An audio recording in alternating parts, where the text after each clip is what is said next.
Unique smelling fragrances that you must try in 2025. Hi everyone, welcome back to Center Moments channel. I'm Jolima, and in this video I want to share with you 13 fragrances that smell amazing, are incredibly unique, and you definitely need to try them out in 2025. Now, these fragrances, the majority of them are very newish releases, like a couple of them were released last year, for example, and some were released like in the early 2020s, 2019s. So these are all fairly recent. I mean, most of them, with maybe a couple of exceptions, and it's unique in a way that they have been around, and their scent profile, it's so unique that they are even very slept on, to be fair, and so you don't see this scent being replicated with other brands. I think I will dedicate a video regarding like the most scent popular DNAs that I actually do enjoy. But for this video, it's just about smelling unique and amazing. In no specific order, let's get started. And the first fragrance here from the house of Beaufort, in itself a very underrated brand from the UK, and this one is Lignum Vitae. Love this one. This was my introduction to the brand. I currently have 3, counting with this one, and I still have a couple on my wish list. Beaufort in general, they are all of the fragrances very bold, very daring, very avant-garde. This one, I think it's one of the most easy to like and to wear out of their collection. Phantom 5 is another fantastic scent. It's one that I have in my wish list, which is a very green, like fresh cut grass type of fragrance. And this one, it's a gourmand fragrance, but a very unique gourmand fragrance, because this smells like salty ginger biscuit, literally. And this one has a salt accord, has ginger, and it gives like a biscuity feel into it. It's amazing. I adore this one. Performance is great. Actually, this is an eau de parfum. All of the fragrances from Beaufort are eau de parfum, if I'm not mistaken. And this is a 50 ml. They just come in a 50 ml.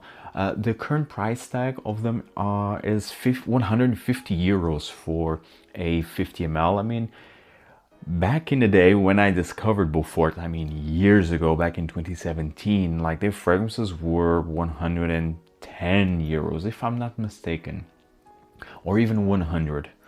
So fast forward to 2025, I mean, it's 150. Currently a bit steep, but I think it kind of compensates in the unique part, and in the end, very well put together fragrances. And this one is definitely one of them. If you're into gourmands, if you want something more unique, more versatile, and I would say that this is a perfect summer gourmand fragrance as well. This is not very daring, very challenging. It's just unique in that fact that it smells like a salty ginger biscuit. Amazing scent right here. Lignum Vitae by Beaufort. Highly advise for you to try this one. The next fragrance, this was released last year from the house of Andy Tower, and it is Heraud. This one right here, I adore this one. This for me was love at first sniff. This is an elixir fragrance, so I just assume this is like a parfum concentration, which is great. I mean, the performance is fantastic. In terms of longevity, it's amazing. Oh, and it smells so good. Another gourmand fragrance, which is very unique. It's not your typical sweet, very sugary type of gourmand fragrance. No, this is very bitter and green, with the cacao being the main note of this scent. And this basically has like a very spicy, dry, bitter green cacao that just develops, and in the dry down, it's when it has a more gourmand quality, more creamy, more chocolatey, and then it turns into this more dusty cacao, like cacao powder. It's amazing. I love this one. Adore. It's a very unique fragrance within the Tower universe, and it's a very unique gourmand fragrance overall, with the spicy dryness of any Tower perfumes in general. Adore this one. Highly advise for you to try this one. It's Heraud by Andy Tower. The next fragrance, this is from House of Xerjoff, specifically from the Casamorati line, and this one is 1888. I adore this one. Now, this is a new bottle that I repurchased by the end of last year. This was actually one of my very first, if not my first Xerjoff ever that I bought. And yeah, it was stolen. You all know the story last year from my luggage. And so I was able to repurchase by the end of last year. And this one is still to this day one of the most unique fragrances from Xerjoff. And definitely, I would say that it's the most unique fragrance from the Casamorati line. And it's so damn good. This is all about carnation, coriander, spices, and amber. A big dose of amber in here. But basically, this is more about the carnation and the amber with a bit of a spicy coriander. It's to die for. It's a very gentlemanly, classy, Italian style type of perfume, very beefy. It's a very powerful fragrance, like in a way that it's not just intense, but also in scent wise, but also the performance, it's incredible. You really need to go easy on the trigger with this one. And it's, again, a very unique fragrance. You don't see this type of fragrance DNA like out there in the wild, especially with carnation. Carnation is a note that currently it's not fairly used, if at all, within the fragrance industry. I mean, it's currently very rare to see like carnation forward perfumes, and I think in here it's very prominent, and the amber gives a very warm, deep, rich feeling to it. I adore this one. Again, it's still one of my all-time favorite fragrances from Xerjoff, and it's one of the best ever made from the brand. 1888 from the Casamorati line of Xerjoff. And the next fragrance, this is from a not so well-known brand yet from Italy, Astrophil and Stella. I've been talking about this brand lately. I mean, really one of the highlights for me of last year, and this fragrance specifically was released last year, and it was the main highlight for me at when I was at Essence last year. And this one is In Extremis, a fragrance that I've been talking about. This was created by Mel Fushuni. I'm a massive fan of his work. I have 3 fragrances from his own personal brand, and I definitely count to have a few more. In Extremis is a very unique fragrance. Now, this is an extrait de parfum, and the performance is massive. This will project, this will fill a room if you're not easy on the trigger. This will last you to the next day. It's that big of a performance. In this one, the scent wise, it's fantastic. So it has a huge dose of birch and incense in the opening, and with tons of galbanum and angelica. So this one is very green, bitter, and smoky in the opening, that goes into a very dark, leathery oud patchouli base. Amazing scent. And the oud is definitely in here. You can definitely smell the oud, but it's not a very funky, barnyardy oud. It's a more tamed type of oud, but it's here. You can definitely smell it. It's not like the main note. It's a more of a supporting note, but it's there. You can smell it with this earthy, slightly chocolatey patchouli and this dry, dusty leather. It's fantastic. I absolutely adore this one. It's in Extremis. Highly advised for you to try this one. And again, performance-wise, fantastic, really. Next fragrance from an also very underrated, not so well known, at least yet, brand, again from Italy, Rubini. And Rubini was a big highlight for me when I was at Essence a couple years ago, and this is to die for. It's so unique, so well done. It is Tambour Sacré. Now, I have 2 other fragrances from Rubini called Eau de Nature, which is, I think, currently my favorite green fragrance, and then the other one called Nuvolari, which is a very oily, leathery, rubbery fragrance. Also very unique, I would say, but I can pinpoint more fragrances within that category. Now here, in Indemodables as well, because it's green, although it's a very unique take on a green perfume because it has a huge dose of chamomile, which is just fantastic.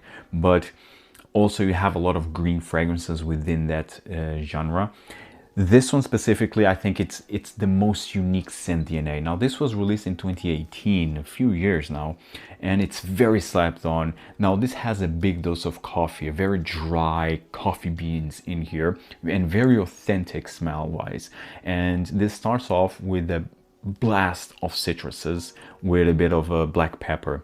But this opening just lasts for a couple minutes, really, because then you are really introduced with this amazing, intoxicating coffee, very authentic smell in terms of coffee, with followed by sandalwood, benzoin, and myrrh. It's such a stunning, creamy, very warm and cozy type of fragrance, and it's so well done. Very unique in my view, one of the best coffee fragrances out there that is extremely underrated, and it's quite complex, I would say. It's very complex, like with the changes. Overall, it starts off like very energetic, very energizing with this blast of citruses and pepper, and then you have this amazing dry coffee beans, a bit floral also. I think you have a bit of a tuberose in here as well. You can't really, I can't really smell it from the spray, but there's definitely a white floral nuance, and I believe it's tuberose. And it's very dry. Like the heart and the main part of this fragrance is dry.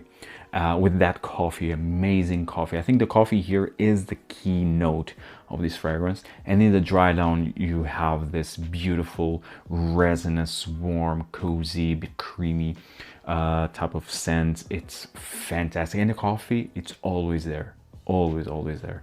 Amazing scent right here. It's Tambour Sacré by Rubini. The next fragrance, although now this fragrance is very popular. It's from the house of Marc-Antoine Barrois, created by Canton Biche, and I think it's what put Canton Biche in the map. It is Ganymede. This was love at first sniff for me, and you see the dent here. I love this one, Ganymede. There's also the Extremis, which I'm not a huge fan of, to be fair, and I think it's a bit redundant, the Extremis. I think this is way more well put together, more balanced, and the performance wise it's amazing as well. This for me lasts the entire day. Great performance overall, so really don't have any complaints. So I just really would advise you to first try the Eau de Parfum rather than spend like the extra buck for the Extrait, which I think really there's not big of a difference. And I would dare to say that the Extrait, it's more aggressive, like more harsh smelling. This is fantastic. This was released, I think, what, in 2019, if I'm not mistaken. I think this was released in 2019. I really purchased back then, and this is a very mineralic type of perfume. You have in the opening like osmanthus, which gives like this peachy yellow floral type of feel in the opening, that then goes into a very mineral, ozonic, watery and slightly leathery type of perfume. And maybe this is caused with the mix between violets and saffron, which they are in here, and it's just to die for. Violets do have this mineral quality, and they add that to the perfume, and this one I think it's even more enhanced. And then you have the nowadays ever so popular Akigala wood. I think the Akigala wood phase really started here, and Akigala wood, basically it's like a molecule from patchouli, and it's definitely here. I mean, it's really the heart of this perfume, and it gives a very nice woodsy nuance and really enhances the mineral ozonic qualities of this fragrance. I adore this. Ganymede is fantastic. Now, you might not appreciate it, and a lot of people don't, because it has like a very artificial type of smell, and I totally see that, but it's just so amazing because it's so unique. Before this came out, there is nothing like this in the market, and nowadays you can see the trend of this type of scent profile being replicated by other brands, though not entirely the same, smelling the same, but you can see the inspiration. So yes, it's where it all started in terms of the Akigala wood fever, and in this scent profile overall, this ozonic mineral. Oh, it's amazing. Very versatile fragrance in my view. This can easily be a scent, a signature scent. So definitely advise to try this one if you have yet to. It's Ganymede by Marc-Antoine Barrois. The next fragrance from the house of Papillon Artisan Perfumes. I adore this one. It is Anubis. And this was released in 2012. And I think that this is very slept on. I mean, the brand overall, I think it's a bit slept on. And I still have a few fragrances that I want to add in my collection. And now I have currently 4, so and I'm sorry about that, it's the cap here. So this, I have Anubis, I have Bengal Rouge, which is a stunning honey fragrance. I have the other one, which is a Chypre fragrance called Riad. And I also have Tobacco Rose, which is fantastic, more focused on the rose petals, with the tobacco being just a supporting note, but it's a stunning, very elegant fragrance. This one is my favorite though. This was my introduction to the brand, and this is still my favorite. And it's so unique. I never smelled anything like this before, and I have yet to smell anything like this. So this is a suede type of leather, and the suede here, it's so dark, so intense. Usually suede is more of a soft leathery accord. Here is very potent, very rich, and followed by tons of incense, immortelle, and saffron. Wow, and also a huge dose of labdanum. So you have also very resinous, ambery qualities in here. Overall, this is a very dark, heavy, spicy, like leathery suede perfume, bit dusty and floral with this immortelle. It's amazing. It also, of course, tons of incense that gives a very ancient touch to this fragrance. Very mysterious, very dark, great performance. Anubis, I highly advise you to try this one if you have yet to, from the house of Papillon Artisan Perfumes, also a brand from UK. And the next fragrance from the house of Les Indemodables, a brand that is getting more and more attention and definitely deserves all the attention and some more.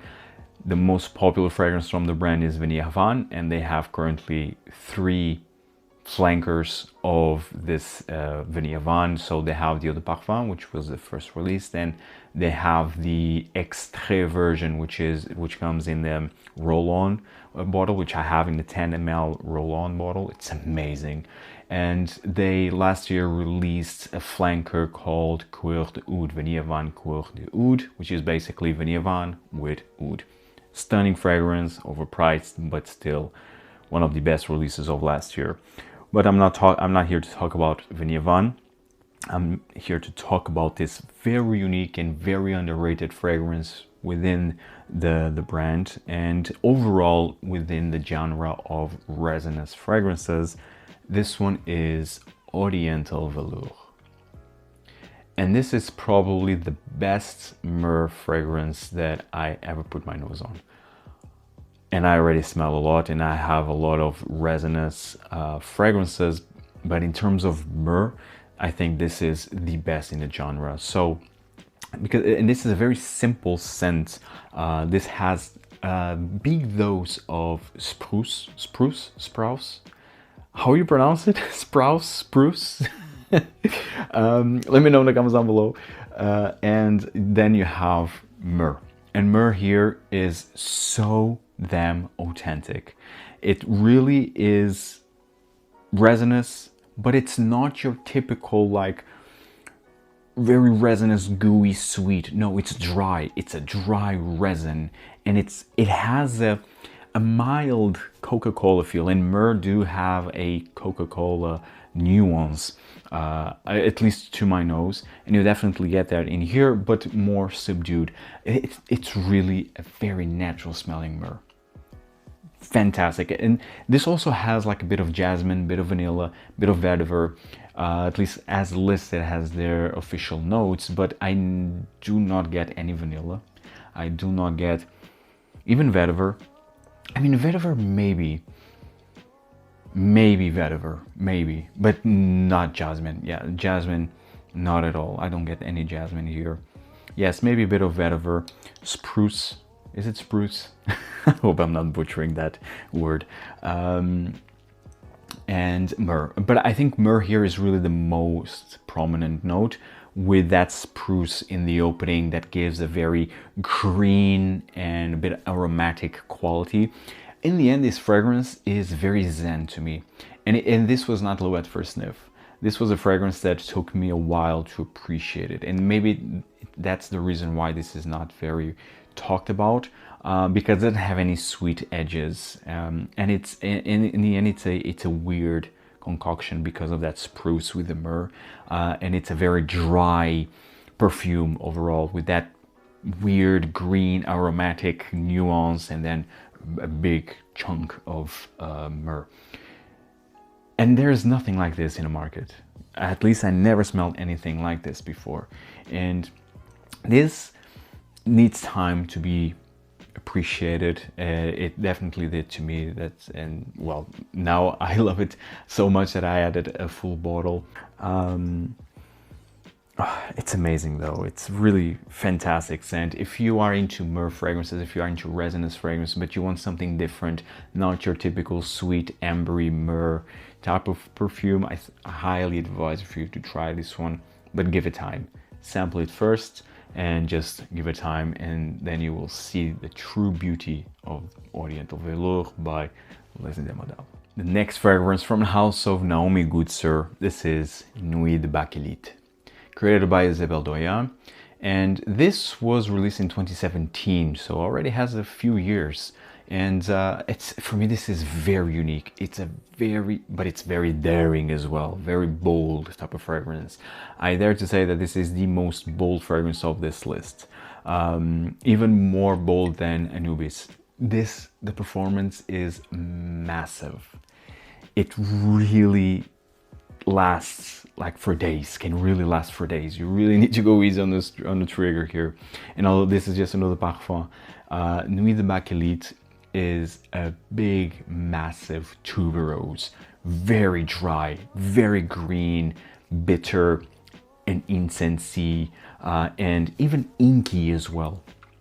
This one has a huge dose of galbanum, hence the bitter green nuance, angelica root, again, that gives and enhances like the green, bitter aspects of this fragrance, and the tuberose, which is the queen of this perfume. Huge, massive tuberose with tons of incense, birch tar, cade oil. It's just a fragrance that needs time. You need time to appreciate this fragrance. I'm a big fan of Naomi Goodsir. I currently have all the fragrances. I mean, they just have 6 fragrances in their portfolio, and they've been around for some years now. But they really thought, they really think and they really take time to release their fragrances. They don't just release fragrances year after year after year, which is a great sign. They just put effort to give a high, unique quality fragrance to the consumer, and that's something very rare nowadays. With Bakelite, it's been around. I think this has a cult follow. I believe this has a cult follow, but it's very unique still, and on a big scheme of things, I think this is very underrated and still very unique. Although you have lots of tuberose fragrances out there, I believe this is one of the most unique take on a tuberose, but again, not for everyone. You need to appreciate tuberose, first of all, and second, you really need to appreciate bitter, green, inky, smoky, burn almost type of perfumes to appreciate this one with Bakelite. But it's amazing though. I adore this one. Just a couple sprays and you will be smelling amazing for at least 2 days. The next fragrance from the house of Thomas de Monaco, this one is Fuego Futuro. I love this one. Fuego Futuro, this is an extrait. this is such a unique fragrance. Again, it's a green fragrance because you have here matcha, like a matcha absolute note, and it's so authentic, so realistic. And you also have, I believe you also have a bit of a galbanum in here as well. Tons of hay, very peppery, ashy, and but it has like it has a creaminess. I would say that this one has like a creamy undertone in here. Not sure what, maybe the sandalwood, caused by the sandalwood. This has sandalwood. It's fantastic. It's divine, really. And the name is really spot on, Fuego Futuro, because it has a ashy, burned quality, although not as intense as, for example, in Naomi Goodsir's Nuit Bakelite. I think that smoky, ashy, I'll not call it ashy, but the smoky burnt qualities, I think it's more enhanced there. And here it's like the burn is an afterthought, like it's after the burn, so it's more, you have like a smoke nuance in the air, but more of an ash quality.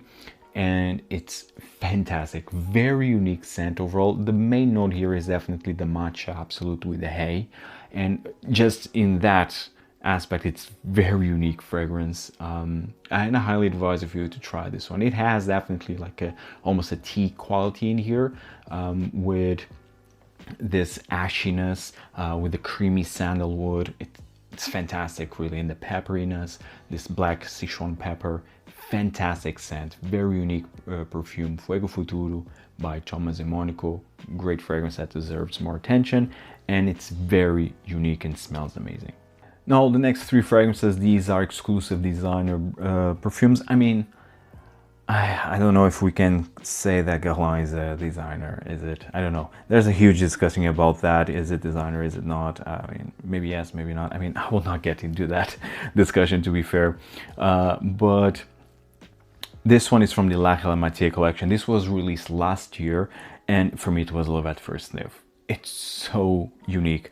One can discuss whether this should be part of the La Galamatier or not, and I totally see that. There's some people that say that maybe this should be part of an Aqua Allegoria line and not La Galamatier. But in the end, this one is Neroli Plein Sud, and it's extremely unique. Great release from Guerlain here. This is a very unique take on a Neroli fragrance because this is extremely spicy and very effervescent at the same time.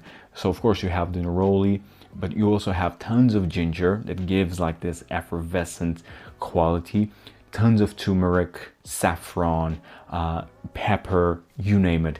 This is really a spice heaven with Neroli, basically. And it's fantastic. It's amazing. For me, it smells amazing. I was so impressed. I was definitely not expecting to love this one as much as I do.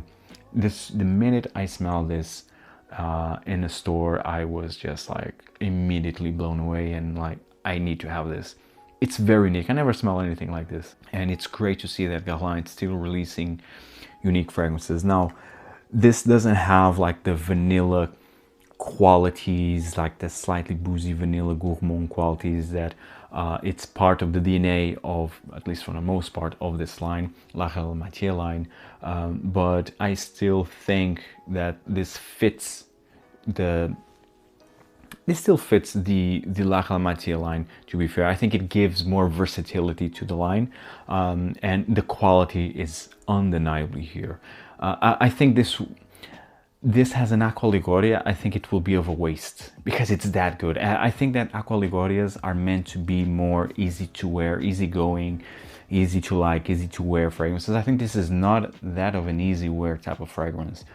It's not for everyone because of the heavy turmeric, the saffron, the pepper, the ginger. I mean, it's a very spicy fragrance and definitely will not be for everyone. I think it will be too much unique fragrance for an Aqua Allegoria, in my view. So that's why I think this fits the La Galamatier line for being more artistic and more unique. But I definitely see the arguments of people saying that this maybe doesn't fit the La Galamatier. For me, it does, and it gives really versatility. And this is completely different because I also have the Neroli Autre Noir in the original 75 ml. Completely different Neroli fragrances. Neroli Autre Noir is tea. It's Neroli, but with this smoked black tea with vanilla. It's fantastic, really. Also very unique take on a Neroli, although I would say that Neroli is more of an afterthought, because I think that's more about this smoked black tea with a bit of Neroli, yes, and then you have this very nice, cozy, soft vanilla. I mean, to die for. This one, I don't get any vanilla qualities, any gourmand, warm qualities. It's really like a fresh, spicy, energetic fragrance, unique fragrance. Highly advised for you to try, and performance-wise, it's fantastic, really. Neroli Plein by Guerlain from the La Glamathier collection.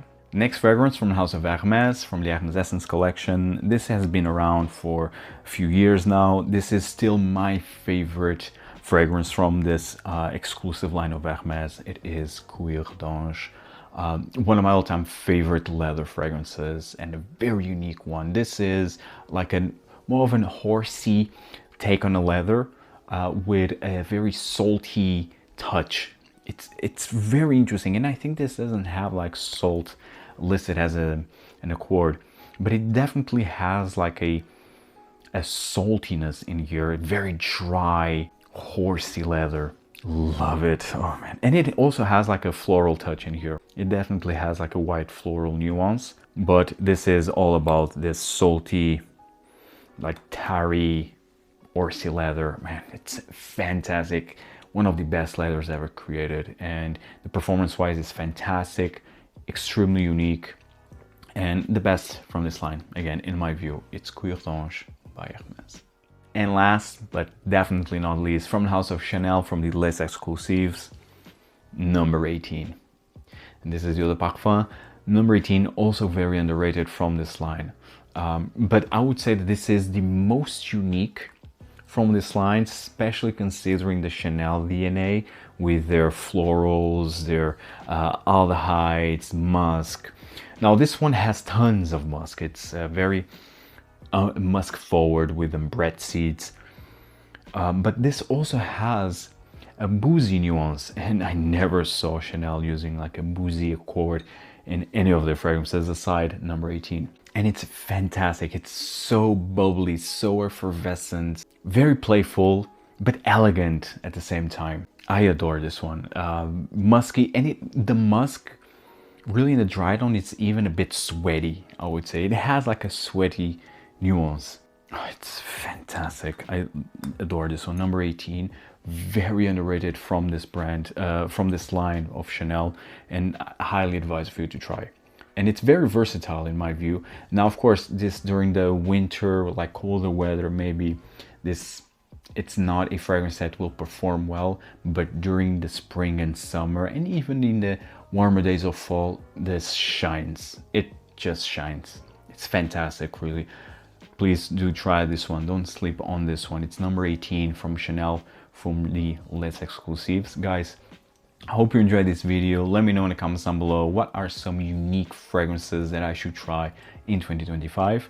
If you like this video, and if you find value in this video, hit the like button, subscribe, check out all the other fragrance content that I have available. See you in the next one. Take care, guys. Ciao.